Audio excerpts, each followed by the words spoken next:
بسم اللہ الرحمن الرحیم۔ اللہ کے نام سے شروع جو بڑا مہربان نہایت رحم والا ہے۔ خوشی، ایسی خوشی سے بچو جو دوسروں کو دکھ دے کر حاصل ہو۔ کچھ باتوں کا جواب صرف خاموشی ہوتی ہے اور خاموشی بہت بہترین جواب ہے۔ غصہ ایک بھڑکتی ہوئی آگ ہے، جو بھی گیا اس نے آگ بجھا دی، اور جو ضبط نہ کر سکا وہ اس میں جل گیا۔ گہری باتیں سمجھنے کے لیے گہرا ہونا پڑتا ہے، اور گہرے ہونے کے لیے گہری چوٹیں کھانی پڑتی ہیں۔ دولت کی اصل خوبی یہ ہے کہ وہ انسان کے پاس ہمیشہ نہیں رہتی، اور اگر رہ جائے تو انسان نہیں رہتا۔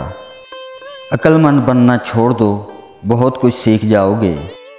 برا آدمی کسی کے لیے اپنے دل میں عزت نہیں رکھتا، کیونکہ وہ ہر کسی کو اپنے جیسا سمجھتا ہے۔ جلد بازی حماقت ہے، اور یہ انسان کی بدترین کمزوری ہے۔ غصہ ہمیشہ بیوقوفی سے شروع ہوتا ہے اور شرمندگی پر ختم ہوتا ہے۔ ملازم سے راز کہنا اسے ملازم سے مالک بنا لینا ہے۔ انسان کی جتنی اہمیت ہو اس کی اتنی ہی قدر و قیمت ہوتی ہے۔ جسمانی امراض پرہیز سے جاتے ہیں اور روحانی امراض پرہیزگاری سے۔ اپنے آپ کو عزت دو گے تو دوسرے آپ کا احترام کریں گے۔ قدر کرنی ہے تو زندگی میں کرو۔ چہرے سے کفن اٹھاتے وقت تو نفرت کرنے والے بھی رو پڑتے ہیں۔ جو ناقابل برداشت ہو اس سے برداشت کرنا حقیقی برداشت ہے۔